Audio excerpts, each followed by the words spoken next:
ఈరోజు ఒక చక్కటి వర్తమానంతో మేము ముందుకు వచ్చానండి. దయచేసి ఈ వీడియో ఎవరు కూడా స్కిప్ చేయకుండా ఆఖరి వరకు చూడాలని మనవి చేస్తున్నాను. ఇది చాలామందికి అవసరమైన వర్తమానమై ఉన్నది. మనం ఈ లోకంలో బ్రతుకుతున్నప్పుడు చాలామందిని మాదిరిగా చేసుకుని బ్రతుకుతుంటాం. ఒక వేషధారణ కానీ, వస్త్రధారణ కానీ, మాటలు కానీ, నడవడిక కానీ, క్యారెక్టర్ కానీ, స్టైల్ కానీ, సెటప్ కానీ, గెటప్ కానీ చాలాసార్లు ఇతరులను చూసుకుంటూ, బాగున్న వారిని చూసుకుంటూ, బాగోలేని మనం మాదిరిగా చేసుకుని బ్రతకాలని ఆశపడుతుంటాం. కానీ అది ఫెయిల్ అవుతుంది చాలా సందర్భాల్లో. దాని తర్వాత మనం బాధపడతాం, ఏడుస్తుంటాం, దిగులు చెందుతుంటాం, కలత చెందుతుంటాం. కొంతమంది తట్టుకోగలిగిన వారు ఉంటారు, కొంతమంది తట్టుకోలేని వారు, ఆత్మహత్యలు కూడా చేసుకుంటున్న వారు చాలామంది ఉన్నారండి. అయితే ఒక మనిషిని మీరు ఎప్పుడు కూడా మాదిరిగా చేసుకుంటే మీ జీవితం ఫెయిల్ అవుతుంది. ఒక దేవుణ్ణి మాదిరిగా చేసుకుంటే మీ జీవితం సక్సెస్లోకి వెళ్తుంది. అయితే ఆ దేవునిలో పాపం అనేది లేని దేవుని మీరు సెలెక్ట్ చేసుకోగలగాలి. ఆ దేవుడు మీలోని పాపాన్ని కొట్టివేయడానికి అర్హత కలిగిన వాడుగా ఉంటాడు. ఒకవేళ మీరు ఏదైనా పాపం చేసినా దాన్ని క్షమించే సామర్థ్యం కలిగిన వాడుగా ఉంటాడు. అలాంటి ఆ దేవుని మాదిరిగా మీరు చేసుకుంటే మీ జీవితాంతం హ్యాపీగా ఉంటారు. క్రీస్తుని మాదిరిగా చేసుకోగలిగితే మీ జీవితం చాలా బాగుంటుంది. క్రీస్తు మాదిరిని కలిగి ఉండడం అంత ఈజీ కాదు, చాలా కష్టం. అది జరిగే పని కూడా కాదు. ఒకవేళ అదే ఈజీ అయితే దేవుడు పరలోకాన్ని విడిచిపెట్టి ఈ భూమికి ఎందుకు వస్తాడు? ఎందుకు ప్రాణాన్ని అర్పిస్తాడు? ఎందుకు తన రక్తాన్ని చిందిస్తాడు? క్రీస్తును 100% అర్థం చేసుకోవడం ఎవ్వరి వల్ల కూడా కాదు. క్రీస్తు మాదిరి నీలో లేదా మీలో ఉంటే ఎదుటివాని మీద వేలెత్తి చూపించవు. నీ వైపు, నీ కుటుంబం వైపు వేలెత్తి చూపించుకుంటావు, చెక్ చేసుకుంటావు.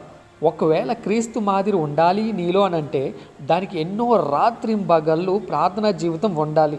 లేదంటే ఆయన మాదిరిని ఎవరూ చూపించలేరు. అది పాస్టర్ అయినా, పాస్టర్ గారి పిల్లలైనా, సంఘమైనా సరే.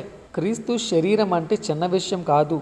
క్రీస్తు బల్లారాధన అంటే చులకన కాదు. కానీ ఎంత ధైర్యం ఈ పురుషులకు, స్త్రీలకు మనసులో సాతానుడి ఆలోచనలు, వాడి చేష్టలు పెట్టుకొని నమ్మిన పాస్టర్ గారి పరువు తీసి, సంఘ పరువు తీసి ఏకంగా దేవునికి అవమానం తెచ్చే విధంగా తయారైపోతున్నారు ఈనాటి జనాంగం. జాగ్రత్త, దేవుని దృష్టిలో పాపం పాపమే. దేవుని దైవ సేవకుని మోసం చేస్తే దానికి క్షమాపణ ఉండదు. ఆ ఒక్కరిని బట్టి మొత్తం కుటుంబానికే శిక్ష విధిస్తాడు దేవుడు. శిక్ష ఉంటుంది కూడా. బైబిల్లో గెహజీ తర్వాత ఆకానులను జ్ఞాపకం చేసుకోండి. వారి జీవితంలో ఏం జరిగిందో జ్ఞాపకం చేసుకోండి. గెహజీ చేసిన తప్పు వలన తన కుటుంబం అంతటి మీద కూడా కుష్టి రోగాన్ని తెచ్చుకున్నాడు. ఆకాను చేసిన తప్పు వలన తన కుటుంబాన్ని అంతటినీ చంపుకోవాల్సి వచ్చింది. అది దేవుని దగ్గర నుంచి వచ్చిన శాపం, అది శిక్ష. అది ఒక్కరిని బట్టి ఆ కుటుంబం అంతటికి చావు, రోగం వచ్చాయి. అలాంటి కుటుంబాలను అస్సలు సంఘంలోనికి రానియకూడదు. వారి వలన సంఘంలో ఉన్న ఇతరులు కూడా సాతానుడి వైపు వెళ్ళిపోయే అవకాశం ఉంది. అది ఎవరైనా సరే, వారి కడుపే వారికి ప్రియం, నరకమే వారి అంతం అన్నట్టు ఉంటారు. పాపం చేసినందుకు దేవుడు ఆదాము హవ్వలను అనగా ఆ కుటుంబమును ఏదెను తోట నుండి అనగా ఆ గ్రామం నుండి, సంఘం నుండి, దేవుని సన్నిధి నుండి బయటకు త్రోసివేసేశాడు దేవుడు. అంత పవిత్రుడు దేవుడు. అలా చేసిన దేవుడే మనలను హృదయపూర్వకంగా క్షమించుకోవడానికి చిహ్నంగా క్రీస్తుగా ఈ లోకానికి వచ్చి ఒక మాదిరిని చూపించాడు. ఎంత గొప్ప దేవుడండి యేసుక్రీస్తు. సాతానుడి శోధనలకు ఎదురొడ్డి నిలబడడం ఎవరి తరం కాదు. గొప్ప గొప్ప మహనీయులే గొప్ప కూలిపోయారు. ఇక నీవు ఏ పాటి వాడవు అంటే ఎంత ప్రార్థన శక్తి ఉండాలో మీరు ఆలోచించండి ఒక్కసారి. దేవుడు ఒక్కడే జయించాడు ప్రతి విధమైన పాపాన్ని, సాతాను శక్తులను. అయితే ఎలా నిలబడాలో క్రీస్తుని చూసి నేర్చుకోవచ్చు. అదే మన అదృష్టం, మీ అదృష్టం. ఒకరి మీద ఒకరు జాలి పడాల్సిన పరిస్థితులు ఇవి. ఎప్పటికైనా మీ కుటుంబాల్లో క్రీస్తుని కలిగి ఉండండి. మీ కుటుంబంలో ఒక్కరు సాతానుడి చేతికి చిక్కారు అని అంటే ఆ కుటుంబం వారు ఎంతో సిగ్గుపడాలి. ఏమైంది నీ ప్రార్థనా జీవితం, నీ కన్నీటి ప్రార్థన, నీ ఏడుపు, నీ భక్తి, నీ దైవ జీవితం, నీ కుటుంబాన్ని ఎందుకు కాపాడుకోలేకపోతున్నాయి? దేవుడు నిన్ను, నీ కుటుంబాన్ని ఎంత నమ్మడో కదా. మీ కుటుంబము వారందరూ బాధ్యతలు తీసుకుని దేవునికి నమ్మకాన్ని ఇవ్వాలి. నీ కుటుంబము సాతానుడి చేతిలోకి వెళ్ళిన తర్వాత దేవుని దగ్గర ఏడవడం గొప్ప కాదు. అదే వేషధారణ బ్రతుకు అంటే. సాతానుడి చేతిలోనికి వెళ్లకుండా ఉండేలా నీ ప్రార్థన ఉండాలి. అలాంటి ప్రార్థన చెయ్యాలి. అది గొప్ప అంటే, అది క్రీస్తు ప్రార్థన అంటే. క్రీస్తు ఒక మాట చెప్పాడు బైబిల్లో, మీరు శోధనలోనికి ప్రవేశించకుండానట్లు మెల్లకవుగా ఉండి ప్రార్థన చేయుడి. మీరు శోధనలోకి వెళ్ళిపోకుండా ముందే మీరు ప్రార్థన చేయాలి. వెళ్ళిపోయిన తర్వాత ప్రార్థన చేయడం కాదు, అది రెండో సంగతి. అది ఎందుకంటే సాతానుడు ఎప్పుడు ఏ రూపంలో ఎవరి ద్వారా వస్తాడో తెలియదు. ప్రతి పరిచయాలను వాడు వాడేస్తున్నాడు. కానీ మీరేమో ప్రతి పరిచయాన్ని ఉపయోగించి ఒక్క ఆత్మను కూడా రక్షింపలేకపోతున్నారు. నీవు చేస్తున్న ప్రార్థన, నీ భక్తి, నీ జీవితం, నీ సాక్ష్యం, నీ అనుభవాలు నీ కుటుంబాన్ని కట్టుకోవడానికి ఉపయోగపడలేదు అంటే నీ ప్రార్థన, భక్తి ఏమైందట్టు? మీరు దేవుని రాకడోలు ఎత్తబడగలరా? చక్కగా కూర్చుని ఆలోచించండి స్నేహితులారా. ఒక్క నిమిషం తొందరపడకండి, తొందరపాటు నిర్ణయాలు తీసుకోవద్దు. గర్వము వలన నాశనమే వస్తుంది. నాశనానికి ముందు గర్వం నడుస్తుంది. సో ఆ గర్వం నీకు వద్దు. ఏదో తీర్పు తీర్చేద్దాం, ఏదో చేసేద్దాం అనే ఆలోచన మనకు అసలు పనికిరాదు. అది దేవుడు చూసుకుంటాడు ఆ విషయాన్ని. సిగ్గుపడాల్సిన దుస్థితి. క్రీస్తుని కలిగి ఉండి కూడా నీ కుటుంబంలోనికి, నీ జీవితంలోనికి, మీ కుటుంబాలలోనికి సాతానుడు ఎలా ఎంటర్ అయ్యాడు? నీ కుటుంబం చుట్టూ దేవుని కంచును దాటి వాడు ఎలా వచ్చాడు నీ ఇంట్లోకి? మీరు ఆహ్వానిస్తేనే కదా వాడు వస్తాడు మీ ఇంట్లోకి. మీరు ఆహ్వానించకుండా వాడైనా ఎలా వస్తాడు మీ ఇంట్లోకి? ఎన్నాళ్ళుగా కొనసాగుతుంది సాతానుతో సావాసం? అసలు కంచె ఉందా లేదా? లేదంటే మీరే ప్లేస్ ఎందుకులే అని పీకి పాడేశారా దేవుని కంచెను? ఎందుకు మీ కుటుంబాలు అంత బలహీనమయ్యాయి? భార్యాభర్తలు ఇద్దరు ఒకరికొకరు ఐ లవ్ యూ చెప్పుకోవడం గొప్ప కాదు. మీరిద్దరూ ప్రతిరోజు వేకువజామున లేచి మీ దేవునికి వీ లవ్ యూ అని చెప్పాలి. ఒకవేళ అలా చెప్పకపోతే సాతానుడు వచ్చి మీతో hi bro, hi sister, we all love you అంటాడు. వీ ఆల్ లవ్ యూ అంటాడు. వాడికి సైన్యం ఎక్కువ, పడగొట్టేస్తాడు. జాగ్రత్త. అయిపోయే ఇంకా అక్కడ నుండి మీ పతనం ప్రారంభం. కానీ వాడు బయటకు కనబడనివ్వడు. కానీ మీరు దేవుని బిడ్డలు కాబట్టి, మీరంటే దేవునికి ఇష్టం కాబట్టి మితిమీరి పాపము చేస్తే దానికి మరణం వస్తుంది. ప్రతిఫలంగా నరకంలో ఉంటారు. కాబట్టి దేవుడు మీ ప్రతి పాపమును క్షమించడానికి దానిని మీ ముందుకు తీసుకుని వస్తాడు, జ్ఞాపకం చేస్తాడు. కొన్నిసార్లు రెడ్ హ్యాండెడ్గా దొరికిపోయేలా చేస్తాడు. అప్పుడు మీరు ఆ పాపమును బట్టి ప్రాయశ్చిత్తం పొందాలి. ప్రియమైన దేవుని బిడ్డలారా, అదే మీరు ఒప్పుకోవాల్సిన మంచి సమయం. మనిషి పాపం వైపు వెళ్లకుండా ఉండలేకపోతున్నాడు. వెళ్ళిపోతున్నాడు, దెబ్బలు తింటున్నాడు, గాయపరచబడుతున్నాడు, ఒక మంచి భవిష్యత్తుని కోల్పోతున్నాడు, మంచి ప్రవర్తనను కోల్పోతున్నాడు, మచ్చపడిపోయేలా తయారైపోతున్నాడు. అయినప్పటికీ దేవుడు నీకు ఒక శుభవార్త చెప్తున్నాడు. ప్రియ జనాంగమా, మార్చబడండి. ఎక్కనైనా పాపము చేయకండి. దేవుని కోసం రోషం కలిగి బ్రతకండి. ఆయన మిమ్మల్ని వాడుకోవాలని ఇష్టపడుతున్నాడు. ఆయన పరిచయ కొరకు మిమ్మల్ని వాడాలని ఇష్టపడుతున్నాడు. ఆయన ఇప్పటికైనా కుటుంబాన్ని గాలికి వదిలేయకుండా, రోడ్ల మీద వదిలేయకుండా 100% తృప్తిపరచుకోండి. ఒకరికొకరు మీ కుటుంబానికి మీరు 1% లోకంలో తిరగడానికి స్వేచ్ఛ ఇచ్చినా సాతానుడు 100% వాడేస్తాడు వాళ్ళని. అప్పుడు ఎంత ఏడ్చినా ప్రయోజనం ఉండదు. తప్పు మీదే అవుతుంది. పిల్లలు తప్పు చేస్తే తల్లిదండ్రులను అంటారు, భార్య తప్పు చేస్తే భర్తదే బాధ్యత, గ్రామస్తులు తప్పు చేస్తే అధికారులను అంటారు, స్టూడెంట్స్ తప్పు చేస్తే టీచర్ని అంటారు, టీచర్స్ తప్పు చేస్తే ప్రిన్సిపాల్ని అంటారు, ప్రిన్సిపాల్ తప్పు చేస్తే స్కూల్ని తిడతారు, సంఘము తప్పు చేస్తే పాస్టర్ని అంటారు, పాస్టర్ గారు తప్పు చేస్తే క్రీస్తుని అంటారు. క్రీస్తు పరువు మీరే కాపాడాలంటే కుటుంబంలో ఉన్నవారు అందరూ ఏ తప్పు చేయకూడదు. మీరు చేస్తున్న చిన్న చిన్న పొరపాట్లు, చెడు పనులు, పాపముల వల్ల దేవునికి అవమానం వస్తుంది. మిమ్మును బట్టియే కదా, బైబిల్లో ఒక మాట ఉంటుంది, మిమ్మును బట్టియే కదా నా నామము అన్యజనుల ఎదుట దూషింపబడుతుంది. ఇలా ఒకరికొకరు తప్పులు పాపములు చేసేసుకుంటూ ఆఖరికి దేవుని పరువు అన్యజనుల ఎదుట తీసేస్తున్నారు. ఇదే క్రీస్తు ఆవేదన. మీరు ఇంటి పెద్ద అయ్యి ఉండి సాతానుడి బారి నుండి మీ కుటుంబాన్ని కాపాడుకోలేకపోయారంటే సిగ్గుచేటు. అందుకే వాక్యపు వెలుగులో నడిచి క్రీస్తు కొరకే బ్రతకండి. క్రీస్తు పనే చెయ్యండి. ఆయన మీ పని చేస్తాడు. సాతానుడితో యుద్ధం చేస్తాడు. మీకు చెడ్డ ఆలోచనలు, చెడ్డ కోరికలు, చెడ్డ తలంపులు, ఆశలు పుడుతున్నాయంటే వెంటనే మోకరించి దేవునిలో కన్నీరు కార్చి అడగండి దేవుని, అయ్యా ఈ చెడు తలంపుల నుంచి తీసివేయండి అని. ఆ ఆలోచన మీకు రాదు. సాతాను వైపు వెళ్ళిపోతున్నారు. దుష్టుడు ఎప్పుడు వస్తాడో ఎవ్వరికీ తెలియదు. గుట్టు చప్పుడు కాకుండా వచ్చేసి గురుగులు విత్తేసి మీ హృదయంలో వెళ్ళిపోతాడు. అవి పెరిగి పెద్దయినప్పుడు అసలు రంగు బయటపడుతుంది. కాబట్టి జాగ్రత్త. మీలో వాక్యము, ప్రార్థన, దైవ సన్నిధి, పరిశుద్ధుల సహవాసం ఉంటేనే వీటన్నిటినీ జయించగలుగుతారు. క్రీస్తు యొక్క మాదిరిని చెరపడానికే సాతానుడు క్రీస్తుని నమ్మిన వారిని ఎర్రగా వేస్తాడు. వాళ్ళైతే డౌట్ రాదని సాతానుడి ప్లాన్. కానీ వాళ్ళు కూడా దొరికిపోతున్నారు, వాళ్ళే ఇరుక్కుపోతున్నారు.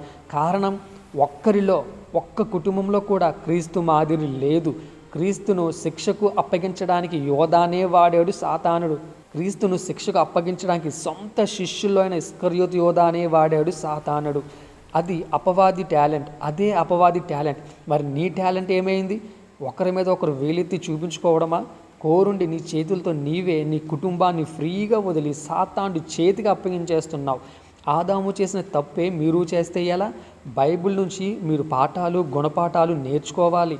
జాగ్రత్త కుటుంబమా, వాక్యపు వెలుగులో నీవు నీ కుటుంబాన్ని నడిపించుకోకపోతే సాతానుడు వలలో నీవు నీ కుటుంబము గ్యారంటీగా చిక్కుకుంటుంది.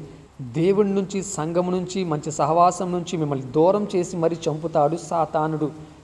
దేవుడు ఎంత ఘోర పాపినైనా క్షమిస్తాడు అని నువ్వు సువార్త చెబితే మాత్రం ఆ పాపము నీ ఇంట్లోనే చూపించి ఇప్పుడు క్షమించు అని అంటాడు దేవుడు. ఒకవేళ నువ్వు క్షమిస్తే నువ్వు క్రీస్తు మాదిరిలో ఉన్నట్టే, లేకపోతే సాతానుడు నిన్ను ట్రాప్ చేశాడని అర్థం. నీలో కానీ నీ కుటుంబంలో కానీ పాపం బయటపడితే ఇది దేవుడు చేసిన కార్యమని గ్రహించండి.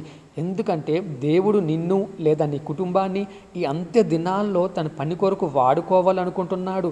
అలా వాడుకోవాలి అని అంటే మీలో పాపము ఉండకూడదు. కాబట్టి వాటిని ముందు బయటకు తీసి ఒప్పింపజేసి క్షమింపజేసి ప్రాయశ్చిత్త పడేలా చేసి పరిశుద్ధపరిచి అప్పుడు తన పని కొరకు వాడుకుంటాడు. ఎంత గొప్ప ప్లానింగ్ దేవునిది! ఇదంతా ఓపిక, ఓర్పు, సహనం కలిగిన వానికే అర్థమవుతుంది. చాలామందికి ఈ రహస్యం అర్థం కాక జీవితాలను, కుటుంబాలను పాడు చేసుకుంటున్నారు. మీ పరువు తీయడమే సాతానుడి ప్లాన్. మీ పరువు పోయినా దానిని నీకు రెండంతులు మేలుగా మార్చడమే దేవుని ప్లాన్. అంత్య దినాల్లో ఇంకా ఘోరమైనవి జరుగుతాయి. క్రీస్తు బిడ్డలు శరీరానుసారంగా కాక ఆత్మానుసారంగా ప్రవర్తించాలి. అప్పుడు ఏ తెగులు నీ గుడారంను సమీపించదు, ఏ రోగమైనా నీ దరికి చేరదు. కాబట్టి సాతానుడి చేతిలో మోసపోయిన మీరందరూ బాధపడకండి. మోసపోయిన వారు బాధపడకండి, దిగులు చెందకండి. ఒక్కసారి ఒకరినొకరు క్రీస్తు ప్రేమతో పరిపూర్ణంగా క్షమించుకొని ఈసారి నుంచైనా ఇకపై పాపము చేయకు, సమాధానం కలిగి బ్రతుకు అన్న క్రీస్తు మాటలను గుర్తు చేసుకొని క్రీస్తు మాదిరిని అందరికీ చూపించేలా ధైర్యంగా తలెత్తుకొని జీవించండి. పాపము చేయడం అనేది హాబీ కాదు. కానీ సాతానుడు మోసగిస్తే ఎలాంటి వాడైనా ఎలాంటి స్త్రీ అయినా పాపంలో పడిపోవాల్సిందే. కారణం నీలో క్రీస్తు మాదిరి లేదు, దేవునికి దగ్గర సంబంధం నీకు లేదు. కాబట్టి నువ్వు సాతానికి దొరికిపోయావు. అది తప్పని నేను చెప్పను, కానీ నీవు అందులోంచి బయట పడకుండా ఇంకా పాపంలో కంటిన్యూ అయితే అది చాలా పెద్ద తప్పు ప్రియ సహోదరుడా, సహోదరి. కాబట్టి ఇక్కడి నుంచైనా పాపము చెయ్యకండి. బుద్ధి వచ్చినప్పుడే మనసు మార్చుకుని దేవుని వైపు తిరగండి. ఒకప్పుడు నేను ఇంత పాపిని, కానీ దేవుడు నన్ను మార్చి తన సేవలో వాడుకుంటున్నాడు అన్న సాక్ష్యం మీకు దేవుడు ఇచ్చినదే అవుతుంది. ఇలాగా ఈ సాక్ష్యాన్ని ప్రకటించే సమయం అతి త్వరలో మీకే రాబోతుంది. జాగ్రత్తగా ఉండండి. అందరూ ఒకప్పుడు భయంకరమైన పాపములు చేసిన వారే. దేవుడే గనుక తీర్పు తీర్చి ఉంటే ఒక్కడు మిగలడు ఈ భూమి మీద. నిలబడే ఎదిగే సంఘాన్ని సాతానుడు టార్గెట్ చేస్తాడు. అందులో ఎవరు బలహీనులుగా ఉన్నారో వారే మొదట పడిపోతారు. జాగ్రత్త సంఘమా, ఎల్లప్పుడూ అప్రమత్తంగా ఉండండి. ఏర్పరచుకున్న వారిని సైతం అపవాది మోసపరుస్తాడు. వాడి టాలెంట్ ఉపయోగిస్తాడు, కుయుక్తులు పండుతాడు. ఎవరిని పడితే వారిని సాతానుడు టచ్ చేయడు. ఇది గమనించాలి. దేవుడు ఏర్పరచుకున్న పాస్టర్ గారిని, సంఘాలను, కుటుంబాలను సైతం సాతానుడు విడిచిపెట్టడు. దేవుని చేత ఏర్పరచబడిన సంఘం క్రీస్తు కొరకు నిలబడగలిగితే ఆ సంఘం శ్రమలకు తట్టుకొని క్రింద పడిపోయినా మరలా తిరిగి పైకి లేచి ఎన్ని దెబ్బలు తగిలినా సునాయాసంగా క్షమించుకోగలిగితే నిలబడి క్రీస్తు అనుగ్రహించి ఆ సువర్ణ కిరీటము, బంగారు కిరీటమును పొందుకుంటుంది. ఆ కిరీటం పొందుకోవాలంటే మొదటిగా శ్రమ, శోధన నీ ఇంటి నుంచే ప్రారంభమవుతాయి. గొప్ప గొప్ప యుద్ధాలన్నీ మొదట ఇంటి నుంచే ప్రారంభమవుతాయి, ఇంట్లోనే స్టార్ట్ అవుతాయి. నీ గురించి, నీ పిల్లల గురించి ఏడుబడి అన్న లేఖనము ప్రకారము అనుదినము వేకుజామున మీ కుటుంబం గురించి లేచి మొర్ర పెట్టండి. బయట వాళ్ళను క్షమించుకోవడం గొప్ప కాదు, నీ ఇంట్లో వారినే క్షమించుకోవడం గొప్ప. అదే క్రీస్తు మాదిరి అంటే. ఇస్కరియోతు యోధాను క్రీస్తు ఎలా క్షమించాడో మీరు ఆ సంఘటనను జ్ఞాపకం చేసుకోండి. రానున్న దినాల్లో ఇంకా భయంకరమైనవి జరుగుతాయి. ఒకరిలో ఒకరు ప్రేమలు చల్లారిపోతాయి. ఇంకా అసభ్యకరమైనవి ఎక్కువగా పెట్టరేగిపోతాయి. ఇప్పుడు జరుగుతున్నవన్నీ వేదనలకు ప్రారంభం. అంతము వరకు బైబిల్లో మాట ఉంటుంది, అంతము వరకు సహించిన వాడెవడో వాడే రక్షింపబడతాడు అని. అతి త్వరలో క్రీస్తు రాబోతున్నాడు. మనకు జీవ కిరీటము సిద్ధపరిచి ఉన్నాడు. పైనున్న వాటినే వెతకండి. ఈ లోకంలో ఉన్న వాటి మీద శ్రద్ధ తగ్గించండి. అవి ఈరోజు ఉంటాయి, రేపటి నుంచి ఉండవు. ప్రార్థనల మీద, కుటుంబ ప్రార్థనల మీద, సంఘ ఆరాధనల మీద మినిస్ట్రీ డెవలప్మెంట్ మీద శ్రద్ధ పెంచండి. ఎందుకంటే ఈరోజు ఒక్క కుటుంబాన్ని సాతానుడు పాడు చేస్తే రేపు అందరి కుటుంబాలను టచ్ చేస్తాడు. టచ్ చేయకుండా ఎవరిని కూడా సాతానుడు విడిచిపెట్టాడు. వేరు వేరు రూపాల్లో, రకరకాల రూపాల్లో ప్రతి కుటుంబం తాలూకా పరువు తీయడానికే, సంఘంలో ఉన్న ప్రతి కుటుంబం తాలూకా పరువు తీయడానికే సాతానుడు ఎర్రగా చాలామందిని ఉసుకొలుపుతున్నాడు. అందుకే మెలకువగా ఉండి ప్రార్థన చేయుడి. దేవునికి వేరుగా ఉండి మీరేమీ సాధించలేరు అన్న లేఖనమును జ్ఞాపకము చేసుకొనుడి. మొదట ఆయన నీతిని, రాజ్యమును వెదకండి. అప్పుడు సాతానుడి శోధనలను సులువుగా జయించవచ్చు. వాడు సులువుగా పెట్టే ప్రతి చిక్కుముడి నుంచి, వాడు వేసే బాణముల నుంచి తప్పించుకోవడానికి దైవ సన్నిధి ఒక్కటే సరైన మార్గం. అప్పుడు దేవుడే మీ పక్షంగా సాతానుడితో యుద్ధం చేస్తాడు. అది మీ వల్ల కాదు సాతానుడితో యుద్ధం చేయడం అనేది. ఎప్పటికైనా మారు మనసుకు తగిన ఫలము ఫలించుడి. క్రీస్తు మీ కొరకు ఎలా ప్రాణం ఇచ్చాడో మీరు కూడా మీ కుటుంబం కొరకు అలాంటి ప్రేమలు, క్షమాపణలు, త్యాగాలు చేసుకోవలసిన వారై ఉన్నారు. ప్రాణం ఇవ్వడం క్రీస్తు లక్షణం అయితే ప్రాణం తీయడం సాతానుడి లక్షణం. బైబిల్ చదవండి ప్రతిరోజు, ఎడతెగక ప్రార్థన చేయండి ప్రతిరోజు. సంఘాన్ని, ప్రశస్తమైన దైవ వాక్యము కలిగిన పాస్టర్ గారిని విడిచిపెట్టకండి. వారు మాత్రమే మీ గురించిన లెక్క దేవునికి అప్పజెప్పవలసిన వారై ఉన్నారు. మీ సంఘాలలో అనుదినము బలమైన ప్రార్థనలు ఏర్పరచుకొని పాల్గొని వాక్యము శ్రద్ధగా విని హృదయాన్ని దేవుని కొరకు అర్పించుకొని పరిశుద్ధమైన జీవితాన్ని కట్టుకొని మీ కుటుంబం మొత్తం దేవుని రాజ్యంలోకి వెళ్ళాలనే పట్టుదలతో, ఆకాంక్షతో బ్రతకండి. మీ సంఘములో ఒక్కరు పాపంలోనికి వెళ్ళినా ఆ సంఘం మొత్తం శిక్షింపబడుతుంది.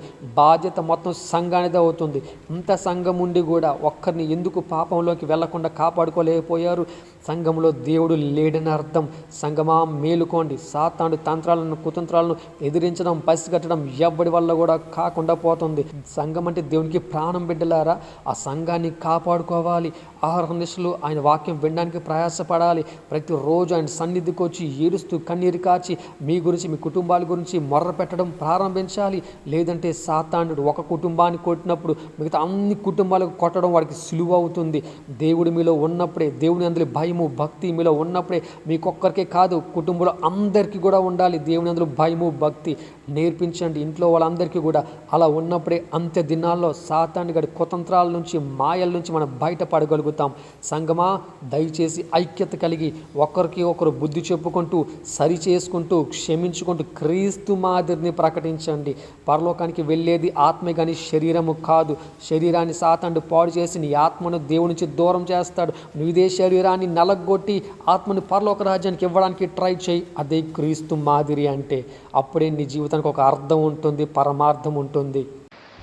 కాబట్టి సాతాను వలలో చిక్కుకుపోయినా వారలారా భయపడకండి. తిరిగి దేవుని దగ్గరికి రండి.